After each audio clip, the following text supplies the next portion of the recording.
It's absolutely a pleasure to have you here with us today for the special dinner evening, Kant and Jay Chaudhry.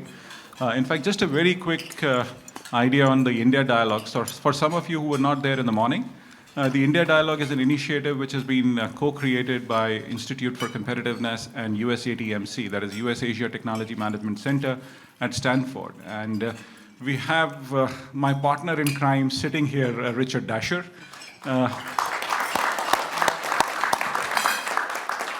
So all of this wouldn't have been possible without his support and things. Incidentally, as part of the dialogue, we are looking at doing multiple set of things, which includes research. We are looking at publishing white papers. We are really doing the dialogues. We are doing the summit. And we are looking at expanding this program over a period of time. We had some great conversations during the day, and I do take away a lot of things, especially some of the ideas that were shared by Christian in the morning. I think we would love to fructify them. There was this Param Iyer made a few points, Amitabh, Kant, and I think there is a great learning experience from all those interactions, and we look forward to really pushing it forward. But without further ado, I think we should really get into the reason why we evening. We have two of the most amazing people that you would know, one from the other side of the world, as you would call India, and one from this part of the world. Of course, he's of Indian origin, but so we have two gentlemen here, Jay Chaudhry and Amitabh Kant.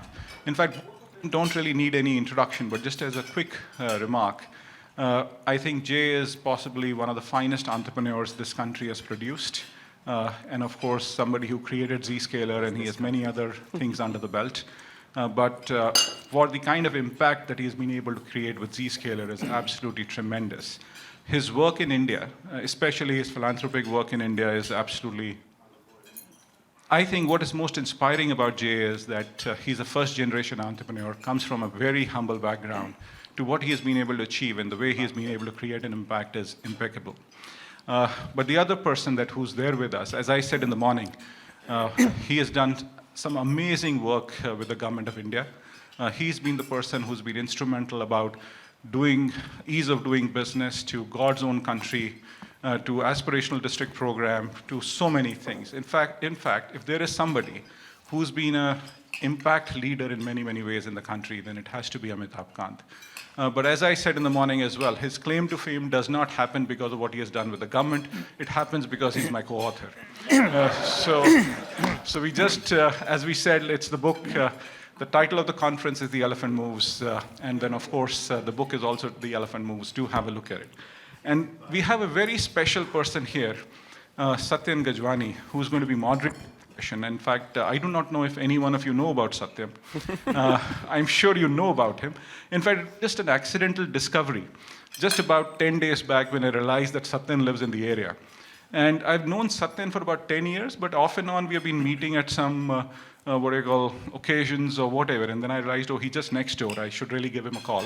And he kindly accepted, relented, or whatever you might want to say, and he's here to moderate this session for us. Satyan is the vice chairman, if I get it right, for the Times of India group in India. So if you do not know about Times of India group, they run some oddball newspapers called Economic Times and Times of India and whatever. So possibly the largest news group in the country that you can actually know of. They have been somebody who's been the pillar of democracy in many, many ways, as you might actually say. So Satyan, Mr. Amitabh Kant, Mr. Jay Chaudhry, if you could actually join us on the stage, please. Satyan, for you to take the lead. Thank you, Amit. Thank you for the introduction, and Amitabh, Jay, thank you so much for joining us. It's a real honor to be able to be here and speak with both of you. I was going to give an introduction, but Amit did it far better than I could ever have done. But he did allude to something, Jay, about your background, and I think it'd be wonderful for everyone to hear a little bit about your story. You're a successful American CEO, but with some very interesting upbringings. Maybe you can just spend a couple minutes and tell us a little bit about your story. Yeah, well, my story is that the result of some of the wonderful work India has done with free education, and then some of the great opportunities in America. I was born in a tiny village in the foothill of the Himalayas on the border of Punjab and Himachal. Small-scale farming family. We got electricity after I finished my 8th grade, running water after I finished my 10th grade. I just loved to study. School was free. And then I got into IITs by accident. I didn't know IITs existed. Just stumbled across it. Did my bachelor's, then came to the US, like lots of Indian students came, did my master's, did software development for a few years, then by accident moved to sales in IBM. It was an accident. I worked for a small company in Cincinnati, Ohio. One day, the sales engineer called in sick, and my boss said, "You wrote the system, why don't you do a demo?" I did a customer demo. It went well. I said, that's a lot more fun than writing code. Okay. So I called IBM, and they hired me in sales. That was a wonderful training ground. And after IBM, Unisys, a couple of companies, I got the next big move in late 96 when Mark Andreessen had just taken this company called Netscape public. Mozilla browser was born. I was reading about it. I loved it. And I said, if this thing should take off, because you can simply access information from a browser. And if it does take off, then everything connects to everything. What will happen to cybersecurity? So let's think about cybersecurity. So I wanted to do a company to secure these enterprises. I had no background of entrepreneurship in my family, so this was the first idea. A little crazy idea, man. I spent about 3 months looking for VC funding in Atlanta. They all said, "What experience do you have in this area?" Then my wife and I talked. She's Jyoti. She's also a finance background, IT background. And I said, the only way we can do this stuff is if we put our life saving the line and go with it. And she thought for a day or so, then she said, go. And to make things more interesting, I said, we have only so much money. Why don't you quit your job? So we do it together. The notion was burn the bridges, there's no turning back. That's how the first startup was done. The business took off. It got acquired by a large company called Verisign. Then stock went through the roof. 70 of my 80 employees were millionaires after that. Then I had plenty of liquidity. And I said, wow, this must be a fluke because startups are supposed to be hard. This was easy. So let's try to do it again. And this time we said we can only put so much money in one company. Let's do multiple. But let's do it like having kids. You stagger them 1 or 2 years apart. So we did 3 companies. One for e-procurement ASP, Code Harbor, one for email security called Cipher Trust, and one for wireless security called Air Defense. Good luck, good timing, great team. They all became successful. And fast forward to 2007, I said, I don't want to do one more startup and sell it. Enough. Let's do something big. Let's do something lasting. And I said, what's the next big thing for the next 20 years? You could see application are moved to the cloud. I was using Salesforce and NetSuite since year 2001 for all of my startups. I was a big fan of it. AWS was just launched. iPhone was just announced in 2007, big screen. I said, this perfect world, every information is out there, we are out there. So if you need to secure it, you can't be doing firewalls. Where are you going to put these firewalls in the cloud? So let's do something totally different. Let's reimagine the network. Let's reimagine security. So we kind of built, I may call a switchboard. A user comes to us, we connect to the right application, right service, no firewalls. You can go in any network. That's how Zscaler was born. We faced a lot of resistance for the first several years. People, what do you mean you're crazy about this? We persisted. Today, we're a public company with a $33 billion market cap. We got 7,000 employees. About 40% of the employees are in India, so a lot of work. I opened the Bangalore office before I opened the Silicon Valley office. We're doing well. 40+% of Fortune 500 companies are customer side, but it's fundamental, it's needed. So it's amazing. We're having fun and learning along the way. Sorry if it's a long time. I feel very humbled being up here because your story is just incredible, and Amitabh needs very little introduction, but Amitabh is, for those who live under a rock, has been one of the forces that's driven so much of digital innovation in India that is now powering hundreds of millions of people to have new forms of lifestyle and connectivity. But Amitabh, I want to ask you a question. When you hear about Jay's story, how does it make you feel? And the reason I'm asking it is, no doubt he's one of the most amazing success stories here amongst many others. I'm sure everyone in this room can name 10 really successful stories that give us a lot of pride as Indians being successful here. But as the enabler of digital connectivity in India and the driver of so much productivity in the country, is there a part of you that feels like, how do we do more to enable talent like Jay to build back at home, build in India, to not have to leave to come to America for grander postures? How does this make you feel when you hear about stories like his? So Jay's story is a phenomenal story. It's very inspiring, and it makes even an old foggy like me to think of becoming a young startup entrepreneur. So there were very, very few opportunities when we were growing up. So you had no other option but to join the government. And but it's it's in the ecosystem here that it enables entrepreneurship to grow and blossom. And I think that's been the attempt of Prime Minister Modi in recent times, that when we started the Startup India movement in 2016 January, there were just about 350 odd startups. Today we have 110,000 startups. We have about 120 unicorns. Many of them are flourishing. And this whole quantum leap that India has taken, from identity to bank accounts, and we've done it to population scale, opening 550 million bank accounts in 2 years' time, and then embedding them with both identity and mobile number, taking it to credit, then ensuring that there is wealth creation through this, and then insurance. All this is happening in 30. You can do a stock market transaction in 30 seconds. You can buy an insurance policy in 1 minute in India. You do all your just about all your fast payments. 120 billion transaction in last year. India having about 50% of the real-time fast payment in the world today. So the next is China with about 12% or something. So that's been a phenomenal technological leapfrogging which India has done. And this throws up enormous opportunities for people like Jay for India, because cybersecurity is going to be the big thing in India. So his next billion will be made in India. It's going to throw up massive, massive opportunities. And I think what is happening in India is that young people suddenly realize that there's so much of momentum. India's opened up all these areas. It's opened up space sector for private sector. Yep.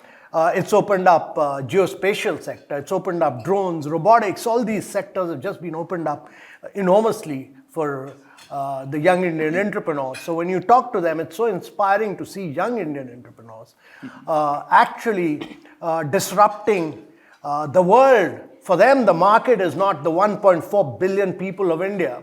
The market is the next 4 to 5 billion people of the world who are going to move from poverty to middle class.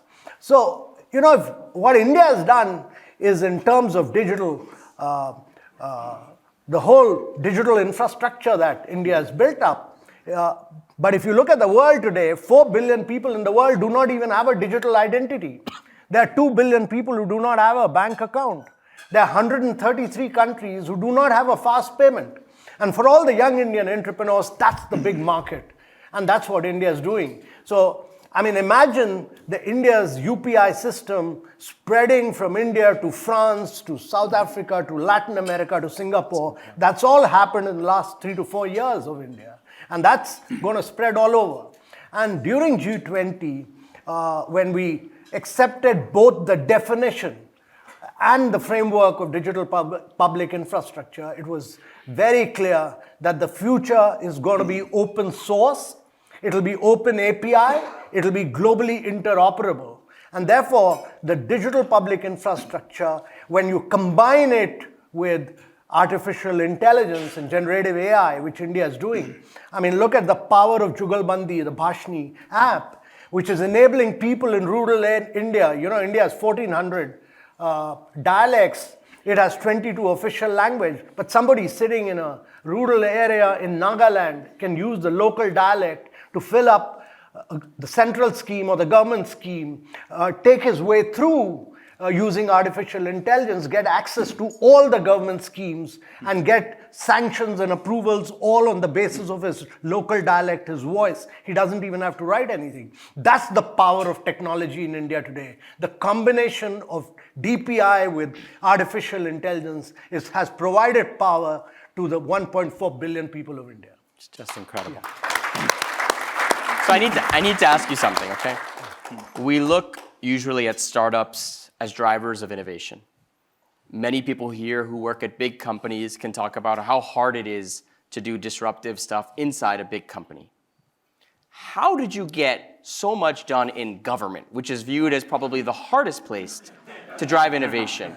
I mean, the way you talk is amazing, but to actually navigate public systems to deploy at this scale, this level of innovation, how do you, I mean, this is like, I want to take notes for how one executes in a system that has traditionally always been perceived as bureaucratic and slow. I mean, there's classic stories about Indian bureaucracy being painful, and yet today, it's a global benchmark for how a government can coexist with private sector and yet still drive innovation. How did you do it? I mean, I really just want to understand practically, how did you do it?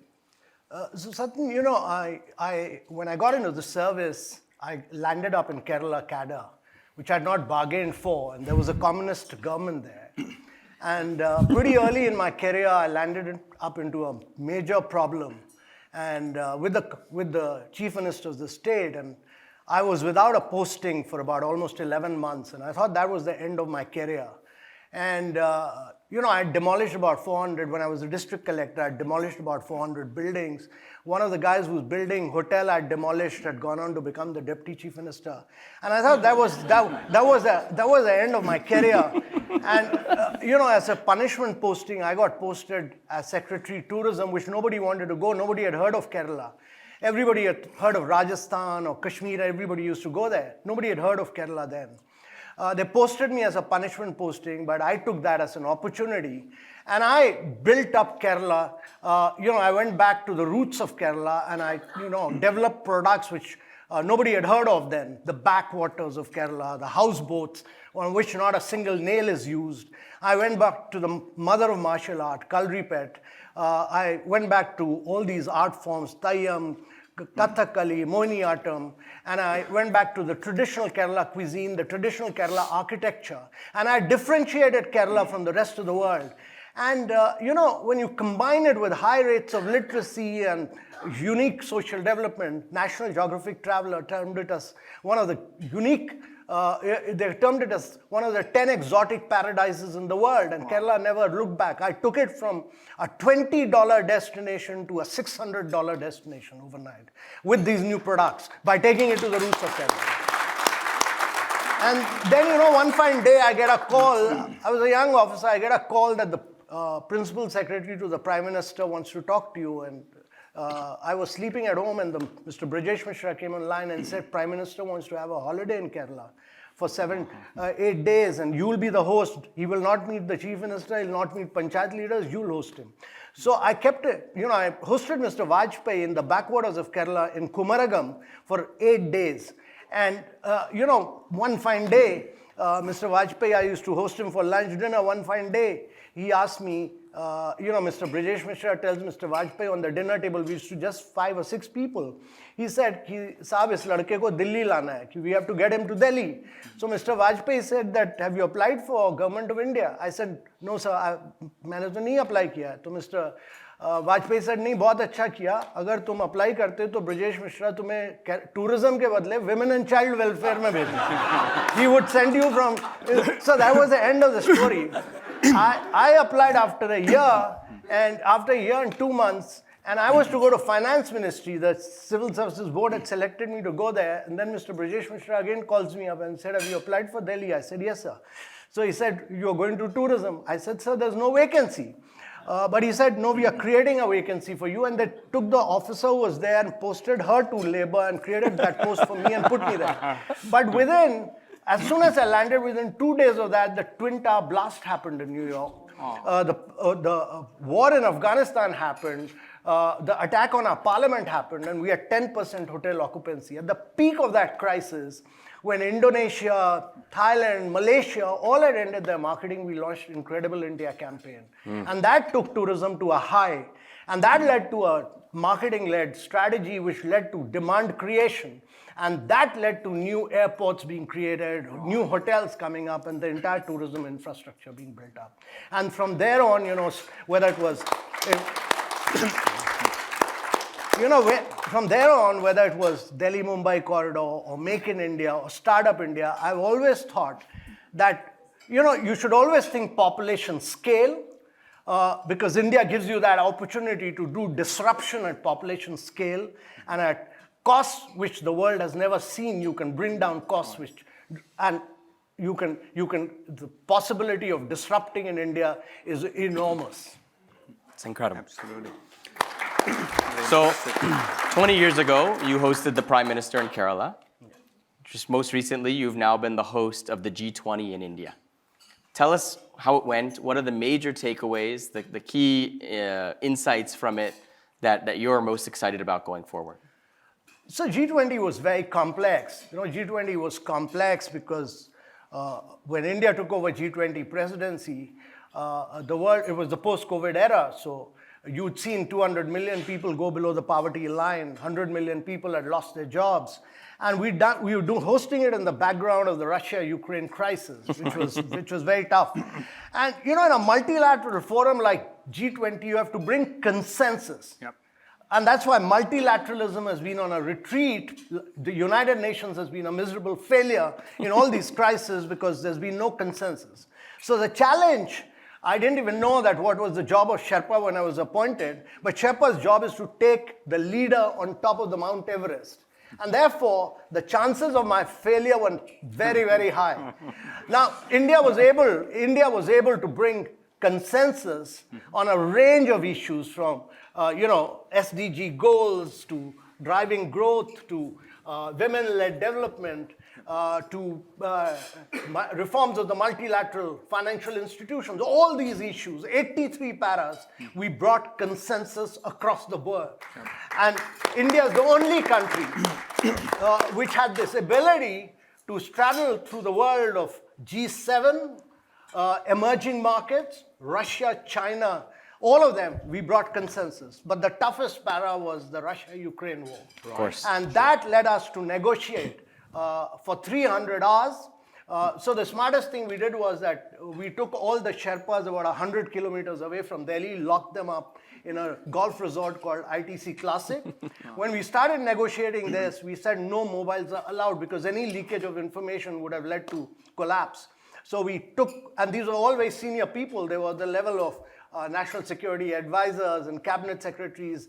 We locked them up, no mobiles allowed. We negotiated 300 rounds on one para. 300 rounds, 250 rounds of bilateral discussions, 16 drafts failed. And the 17th draft, finally we took it. We took a lot of risk. We took a lot of imaginative decision making. We were very bold, gutsy, courageous, largely because the Prime Minister said that we have to achieve consensus, we have to be ambitious, we have to be action-oriented. We achieved it. Amazing, amazing. I want to talk a little bit about the digital infrastructure because I think today it is a representation of India's strength at a global level with everything from starting from Aadhaar to UPI to accounts aggregator and so much more that India's stack is now a real thing. Jay and I spoke about this a little bit briefly, but India has been very receptive to technological innovation and in the enablement that it provides. Mm-hmm. In other markets, we see a lot more conservatism about new technology because of things like privacy and security and whatnot. Mm-hmm.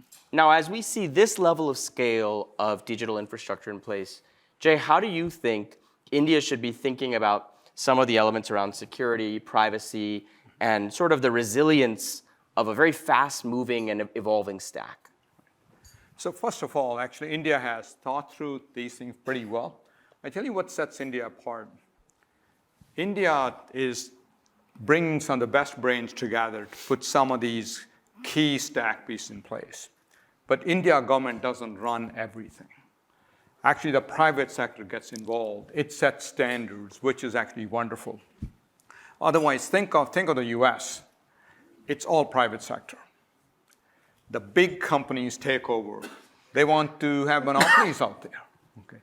Indian government has actually tried to avoid monopolies and having all these things available out there, which is actually a wonderful thing, but they're not running and owning the stuff. That's very, very important. So that's one part. Two, many times when you start from a clean slate, you can actually leapfrog ahead. Yeah. When you actually have some of the pieces in place, right? I used to go to India and say, man, when will India start using credit cards? Okay. And then suddenly it's like credit cards are gone. Here's all these online payments. I mean, it's wonderful. I used to worry about for corruption, for example. We know there's a lot of corruption that used to be in India, and cash was a big source of corruption. Once you start having these online payment systems, a lot of stuff goes away. So I think a lot of these things are in place. I do worry about the amount of data that's sitting online. I was in India about 4 weeks ago. I spent a week talking to lots of private sector and talking to a bunch of state governments in UP and Delhi and Karnataka and Bhubaneswar and all. They're making tremendous progress. All the land records, everything is going online. What fascinated me was two chief ministers, one in UP and one in Bhubaneswar. They built the chief minister's dashboard. This dashboard is really to approve. Remember, India has not these files, file approved currently, and it goes from person A to B to C. There are 20 steps involved, and people will be sitting on these files. They won't go unless you bribe them or whatever. And all these things are automated. There's workflow involved, literally online e-signatures, move from place to place.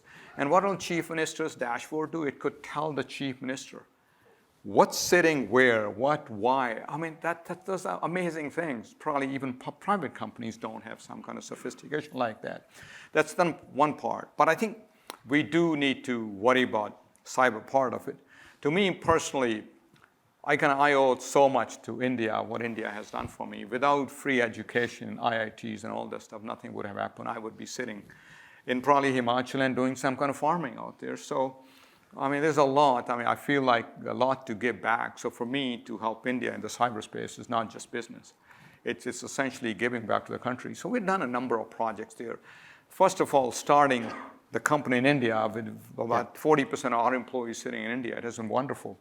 It's also there's lots of young, ambitious people who want to do something now. You have to interview 100 people to get 5 right, okay? There are lots of them, but once you get them, they do a lot of good work. We have been doing a fair amount of work in the private sector. For example, some of these Indian banks are so impressive. ICICI, HDFC Bank, they are our customers. They are doing faster, better, more competitive work than some of the biggest banks in New York. These guys want to open micro branches in rural India, where the branch can be opened up literally in a matter of, from IT point of view, in days, not in months. So we're involved with the branch can be set up. The branch essentially, they want to be cashless branches because cash is becoming, who cares? But lots of people in rural India don't feel comfortable in going and doing stuff on their phone. They come to a little branch in a remote village, and there's a bank employee or two sitting there. They got a simple Android tablet to be able to do stuff. That tablet is powered by 4G or 5G connection. It talks to Zscaler cloud service, which is a switchboard, and then connects to whatever transaction need to be done. These branches, thousands of them, can be opened literally at a fast pace that can't be done anywhere else. Those are the kind of secure communication we are doing with some of the banks. And there's a lot of IoT, OT that needs to be done in India. If you think about all, the world will have trillions of IoT devices out there. These devices collect telemetry. Because that's how the world is going to work. That telemetry tells you what's going on. How do you do preventive maintenance? You're figuring all the stuff. How do you make sure that the telemetry goes to the right place? So we're working with a number of companies doing that. At the state level, we just started a project with our Ministry of Finance. How do you make sure secure communication can happen from wherever the employees are, end-to-end communication? So I don't need to go into all the details, but opportunity is tremendous. We're trying to do, maybe you can help us, we can move it at a larger scale to the government, because we have a lot of good credibility with other parts of the world. But the challenge with all these digital assets is anybody sitting anywhere in the world can get to anything. And no software is kind of safe from vulnerabilities. Every software has bugs. It's a matter of when do you discover them. So being able to really come up with better security, I think a lot can be done, and I'll be looking forward to doing more for India. So I really think Jay is wasting his time I agree. in Silicon Valley. He should relocate to India. Jay, can you commit on this stage? You're ready to make the move? So, because You can do it from anywhere these days. I'm saying this because what India has done is remarkable, and I said this in the morning that actually for about 4.5 years I've not used my debit credit card. I've not been to a physical bank. I've not used a checkbook. I've not even been to an ATM machine. Yes. But my mobile is my virtual bank. The only time I use a credit card is when I come to San Francisco. And that's why India could do 2.2 billion COVID vaccinations, which is all paperless, cashless. And, whereas in America, it was all paperwork. And we transfer, in about thousands of schemes, we transfer money straight into the bank account of the beneficiaries without any single paisa of leakage. So India has really been transformational, but we are throwing up so much of data, enormous amount of data, which, when you use that data in an anonymized form, you can, and use it for purposes of AI, India will find solutions for many of our own challenges of cancer, of TB, of many of the challenges of improving learning outcomes and health outcomes. And therefore, nowhere can you get this kind of huge data and use cases for providing solutions to the challenges of the world. Definitely. Maybe I'll make a comment or two about entrepreneurship here, what can be done. The biggest thing I learned in my life is to be self-confident and self-critical at the same time. It keeps you grounded, okay? So when we do our meetings, when I run my business, we spend 5 minutes patting on the back for great things. Then we spend 55 minutes figuring out, poking holes and say, how do we do a better job? There's a lot to be proud of in India. Then I wonder and say, India is doing well, startup, but Israel is doing much better than India when it comes to the startup ecosystem. Look at the number of people they have, the number of companies they come. They're far more successful. What can we learn from Israel? What can India do better? I'll give you my perspective. A lot of you are entrepreneurs here, right? Everything takes a little bit of time. Now, Israel started years and years ago. They're ahead of us. There was a lot of Israeli connection. The Israeli lobby actually helped a lot. There's so many groups in the US where it brings them together to help each other. And we had done a bunch of things here too. So it's all coming together. I think it should happen. But one of the biggest things Israel has done, a lot of development all happens in Israel. The sales leaders are sitting here in the valley from day one. They understand what the market wants. The products get built actually with first market being in mind as American market. It's the biggest market. And the European market is not very different. So they're able to succeed. I think India has seen some successes, but in the software world, India probably has far, far more potential. Look in the services world today. Indian system integrators, Wipros of the world, TCS of the world have done a pretty good job, but they're still largely services oriented. There's companies coming, but India has a potential. Probably there's more exchange. I know, Emma, you are driving some of those initiatives. We are being able to expose some of those young entrepreneurs in India with some of the opportunity, the marketing. India lacks exposure to Western marketing and how to sell in this market. If you're able to solve that problem, there's no reason why we shouldn't be creating some of the very large software companies that are based in India and are able to sell everywhere around the globe. Would you? No, I totally agree. And I'm a great believer that actually The challenge for India is to become a great manufacturing nation. India's challenge is to really penetrate global markets, and exports are critical. And really to raise agriculture productivity, because we have a very vast segment of our population working in agriculture. And that can only happen if you do sustainable, good, really smart urbanization in the years to come. So there are many challenges. Absolutely, but those are the opportunities. Yeah, those are huge opportunities. I want to switch tacks for a second. I was talking with Asha just 20 minutes ago, and she was referencing somebody else here, and she said, they live here more or less. Sure. And I found this statement so interesting because I think that there's a common thread that you'll find amongst Indians who grew up in India, moved to America, became very successful, like Asha, but feel very emotionally and oftentimes logistically connected back to India. The first thing Jay told us was about how he has 40% of his team back in India. There's a common thread that I find, so the Times of India has obviously a large media footprint in India, but we connect very heavily with the non-resident Indian population as well. We run things like Willow TV, which people watch cricket in America, and so we do a lot for the non-resident population. But there's a common thread we find, which is something between guilt and excitement, a desire for Indians in America to do more back home and figure out how they can contribute back towards India and always have one foot back in India, even as they build roots here. Amitabh, what would be your advice for Indians here in America to be able to do more back for India? Well, I think India is a land of great opportunities. I mean, the fact that in the midst of global slowdown, we've had 3 quarters of successive quarters of 8% growth. Let me tell you that we will be the 3rd largest economy in the world in another 3 to 4 years' time, surpassing Japan and Germany. And I have no doubt, because we have a very young population. I mean, our average age of the population is just 28. We have very low dependency burden. We are heading in the long run to be a $35 trillion economy by the time we become 2047, in 2047. So the opportunities are huge. I mean, whether you look at climate, renewable energy, battery storage, electric vehicles, green hydrogen. I mean, all these are opportunities. Or the massive amount of disruption has to take place.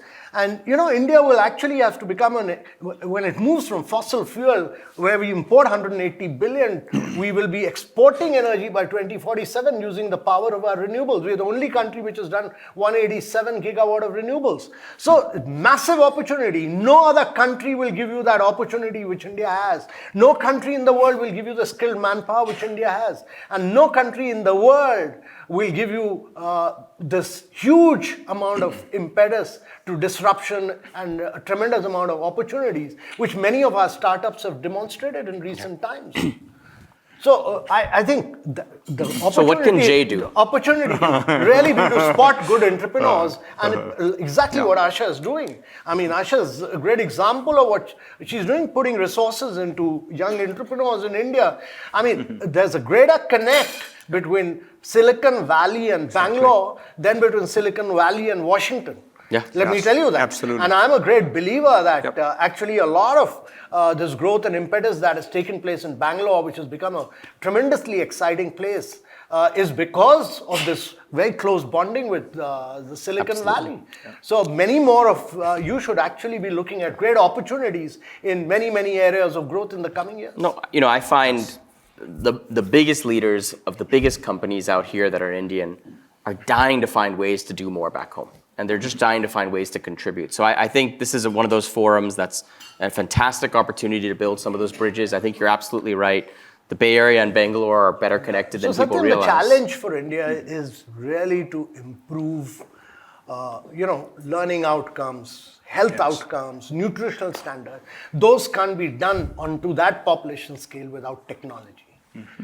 And it can't be done, if you want to do it at population scale, it has to be technology-based. Yeah. And I think that's where, working in partnership with many top-class Indians based in Silicon Valley will really drive growth. And once they do that in India, you will get the model for cracking it in other parts of the world. Amazing. Now, you're talking about a broad scale. I'll give you my little bit narrow view of when I look at engineers, software developers I meet in India, because we need lots of them. I think channeling the energy and power of Indian youth, we probably could do a lot more work. Now, this is, again, trying to figure out things can be done better. Today, India produces lots of engineers, but a very small number are actually able to work in the company once they come out. So, but once you get them moving, they start doing good work. So we should be thinking about how do we really make them more productive, more useful. Some of the things we're trying to do out of our business necessity. We'll go and hire these people. Then we'll do a 6-month special training program before they can do anything for us. Trying to line up with some of these schools out there and say, let's really give special courses. So schools are actually open. Some of these companies like Wipro of the world do the same thing. So we're learning and saying, I'm going to create a special course that'll be taught in this engineering school. So people who are coming out are better. And as you start seeing it, everyone watches those success stories. They start seeing what can be done. I think India needs to get beyond Bombay and Bangalore if the next tier cities are actually able to offer some of these opportunities. It becomes a good thing. One of the things we decided was, I thought, and Bangalore is great, but Bangalore is like Silicon Valley. It's a tough place, everything, all job, retention. People can leave and go and get across the street, get 20% raise tomorrow. So I said, we're going to go and experiment in Chandigarh. I happen to know some of the people there, and we opened an office. We got about 1,500 people in Chandigarh. So we are a big brand. Now, what it's done is certainly people are realizing that this kind of stuff can be done. So when you did one family, the 20 other family learn about it. They all get inspiration. Things start happening. And I think that's what's happening in India. We need to figure out how do you really do it even bigger and larger scale. I'll tell you an interesting story. I was hiring people. This was even in Bangalore when I started the company in 2008. And I hired these people, and this guy said, well, I like what you want to do, but my dad tells me that you really need to work for someone like IBM. Who is this Zscaler company? I said, we are doing more exciting work. He said, Nani, my dad says if you work for IBM, you'll get married in a better family because they'll think about he's working for IBM. That was the mindset. I had one other guy I was trying to hire, and this was in Chandigarh, in finance. I said, we'll give you this much cash compensation, and we'll give you stock options. He said, no, I don't care about stock option. I don't believe in that kind of stuff. Just let me cash. Okay. And I said, okay, well, I gave him what he needed. I gave him options too. I said, one day you'll probably appreciate it. But now with success stories like Zscaler sitting in India in different places, it is actually becoming a little bit inspiration, and people want to work for some of these companies out there. They're finding that the private sector can do a lot. You need to work hard. Changing that mindset has helped. And maybe you can see the government sector used to be relatively poor. Even schools and all, the teacher goes, sits there, coffee, samosas here and there, and then you moved on. Right? In private sector, you have to work hard. You do, but mindset is changing in India. It's great. So there's for instance, there's a startup called Zscaler. I don't know what's its relationship with you, but it's nothing. But Zscaler, what it does, India needs Indian startups need about million product developers. There's a severe shortage of product developers. Yep. There's a shortage of prompt engineers. There's a shortage of data scientists. There's a shortage of AI engineers. There's a shortage of machine learners. Severe shortage. So what Zscaler did was to do this short 3.5 to 4 months course. And that is for all engineers coming out of triple IITs and engineering colleges, has led to an increase in their salaries by 10x. We've hired some 10x from more. them. And Zscaler is a great example of a young startup which has completely, not only are they getting 10x, they're getting better matrimonial proposals. And that's the real benchmark here for success. Listen, I want to open this up. I mean, I could talk to you guys for hours, and you're both incredible speakers, but we have a great opportunity here. I'd love to open it up to the audience for some questions you guys may have. Please. Yeah, so just... Wait, you're not allowed to talk without a mic.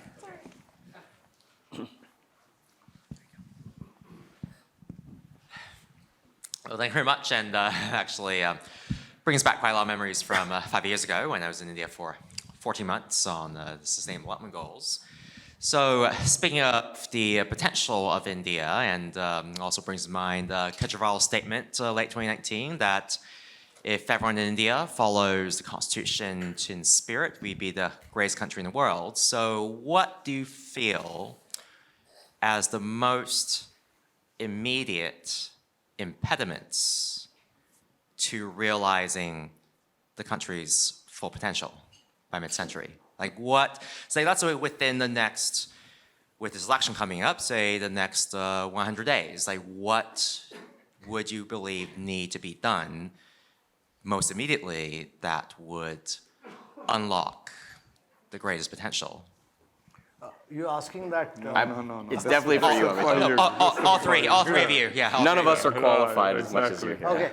So, to my mind, and I said this in the morning, that actually, in the next, another 15 years later, India will be providing 30% of the skilled manpower to the world. I mean, there will be no nurses, no doctors, there'll be no plumbers, there'll be no tailors, there'll be no,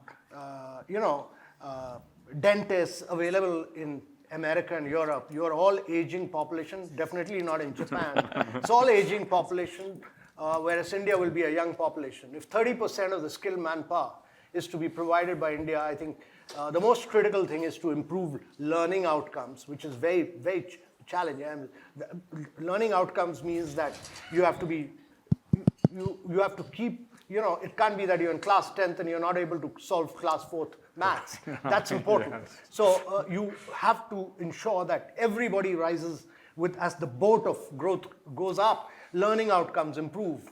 167 million people go below the poverty line because of lack of good health. So health outcomes is critical. And one of the great things India has done is to have this insurance, health insurance for 500 million people, which is totally digital. But improving health outcomes is very critical. And I think the government has put a lot of focus on skilling now. So skilled manpower, learning outcomes, health outcomes are really the key for the next 2 to 3 decades for India to accelerate the pace of its growth to consistent levels of 9 to 10% year after year, year after year, year after year. That's great. Yeah. Amitabh, this is great. Jagjit Nanda, I'm a faculty researcher at Stanford on sustainable energy. Just continuing what Arun presented in this morning, I would like to know what we are doing in India.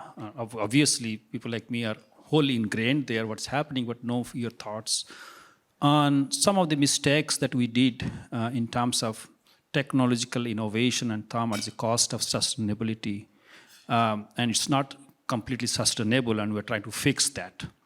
So my question is, what are the lessons learned in sustainable agriculture, which is a big issue in terms of challenges and energy technologies and battery in a sustainable way, given our very diverse and heterogeneous states with different ecosystem, which is very unique. I give you a simple example where I talked to my colleagues here, being 25 years, that we used to have, I come from Odisha, and then we used to have packaging instead of plastic, we have these palm leaves, and they used to make these nice boxes and give you sweets. That's sustainable. Banana, coconut. I used to explain here, but somehow we have to get back to that kind of ecosystem that we have lost because of plastics, polymers, and all these things. I'd like to know, sometimes from people like you who are the first-hand information, how we can contribute and how can we have a solution mentality and come back to that innovation system which we have lost and blindly following someone. Like we're talking about upscaling of polymers. Come on, I'm a scientist. We create this plastic innovation and then going that. So yeah, Amit, I'll listen to you. Yeah, sure. That's for Jay? No, that's funny. So you want me to keep getting grilled? Okay, so I think the most important thing for India is to do good, sustainable urbanization on the back of public transportation and make cities for walking and cycling. if you do not do good sustainable urbanization, because India is going to see 500 million people getting into the process of urbanization. That's critical. And secondly, I think on agriculture, we were short of food at one point of time, and therefore we went in for rice and wheat.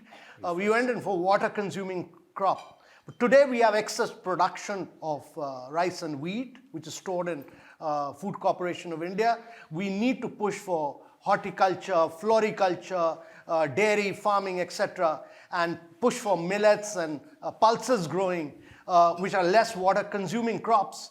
And because in a place like Punjab, you've gone so deep below that you're taking out chemicals rather than water, and we are exporting virtual water in the form of basmati. So these are two critical things to my mind, which are very important for India to do. Please. Hello, my name is Dinanath Gupta. And please, next question is for Jay. No. So you're going to make a This is the fun of being the moderator is the best that way. Thank you so much, Jay. I really appreciate your So sharing. incidentally, for that agriculture thing, the expert is Professor Ramesh Chand, who's here. He's my guru in agriculture. So, Mic's not on here, please. So we can go. we just finish it in the next 5 minutes? The dinner is going to be served fairly quickly. We got please. 1, 2, and then we'll wrap it. Let's if take it's the okay. questions together if All right. possible. Or we'll go fast. so I can actually relate to Jay's background. Actually, I come from very humble background, and I think I can see. I've been in Google for 16 years now, but I would say it's a lucky kind of that I could come here. My question is actually, we know the quality of education in India, as actually Jay described, is not great actually. And I got first-hand experience of the quality of education here after actually I did some courses here. My question is, what exactly we are doing to actually make this young generation really useful to the society, to the industry? We should not be like interviewing 100 people. We should be, and picking up 5, we should be like picking Dina, please be quick. directly from the college, actually. Thank you. So, actually, in today's India, let me respond to this question. I think it's an important question. There are only two classes of people who are really excelling in India, and people who come from humble background like you do. And they're excelling. Just giving you examples after examples I can give you, but a classic example of this person who's scored two centuries in one cricket match, Jaiswal, whose father sells Gulgappas.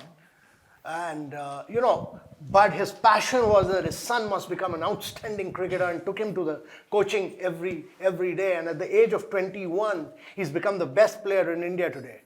And this guy, he's just bought his father the first flat for 6.5, 7 crores in Mumbai.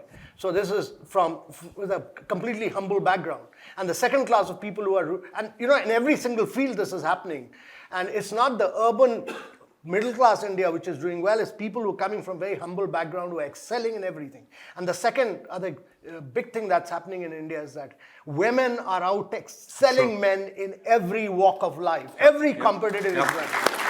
Every competitive exam, you take it from the 10th class to the IS exam, women are beating men in every exam.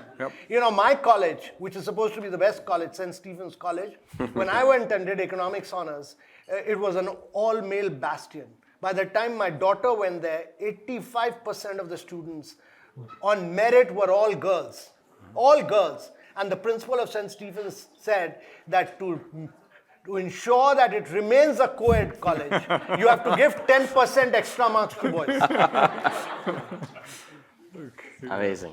Okay, There's a question. one question here. I don't know who's talking. Okay, I'm here. Okay. I mean, I should So- cut the line, but So the way the conversation has happened, it looked like to me that Jay is saying that private businesses are very successful in America, and government is very successful by Amitabh's account in India. No. What? I never said that. And So- actually, So, the being a private journalist, sector- I always interpret things the way. This is the problem with media. So, what I'm asked, my question is this: that what we can learn from each other, because Indians, there's a misnomer or whatever is the true thing that Indians are very successful when they leave the country, like you, Jay, and Indian government has changed something what was in the private domain of technology, bringing it to the public life. What we can learn from each other. You gave the example of COVID. We all had COVID vaccination app on our this thing. We fixed up the appointment. We went there. We got the vaccination. We got the certificate. In America, you have the paperwork and standing in the queue, and the beer was given as an incentive to stand in that queue. So that's the difference that I'm talking about. What we can learn from each other is what both of you can comment. But I just want to jump in here, and so that you don't have to answer every question. But there's a generational difference, and I think this is the important thing. And we see it. We fund and we work with a lot of startups in India. When I started working in India 15, 20 years ago, there was a default to try to find an opportunity in America. And it's totally changed. And I think about it from Jay's time. Jay moved to America because that was the only option to make a real career. Today, that is not the case. Mukesh is sitting here today. Where are you? Where'd you go? He was sitting here until like 5 minutes ago. But Mukesh is one of those classic examples of true successful entrepreneurs in India. And I just think, today, yes, the leaders of Google and Microsoft and Jay and whatnot are of Indian origin, but the question you should ask is in 20 years, how do we think about that analogy? Because the 25-year-old today in India is definitely seeing more opportunity than Jay did at 25, and I think there's a generational element here Absolutely. too. Absolutely. Yeah, Amit, can I? Yeah. So I just have I don't have a profound question. This is called microphone hostage. Yeah, Whoever has the mic. It's a very simple question But, to one second. Jay. But Amit, is Satyam moderating or are you moderating? I'm just the puppet, it seems. But yeah. So I don't have a profound question. I have a question to Jay. I assume you're from Himachal. Yes. Right? So, have you ever thought about doing, rather than at the meta level, India level, have you ever thought of doing anything for Himachal, a state which offers so much opportunity, but a lot of people are just leaving Himachal because they don't have opportunities there. And it's a state which has very little poverty, good education, as opposed to other states. Have you ever thought of doing anything back in Himachal? Yes. So I'll tell you, you somehow need to look at different things. So I'll give you a few examples. I tell you the first fascinating example. You do based on what you know where you come from. When I went to my primary school in India, we used to go and get water from the well. Students, first job for 5 students are get water, put it in a little bit steel tank, and that's what we drank all day long. And by noon, it used to be pretty damn hot. But at least you had water.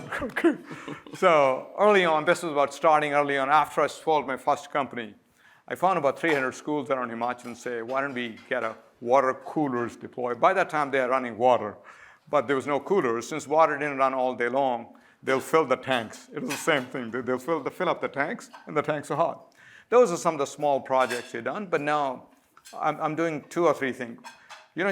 Our Chandigarh office, actually about 15 to 20% of people are from Himachal.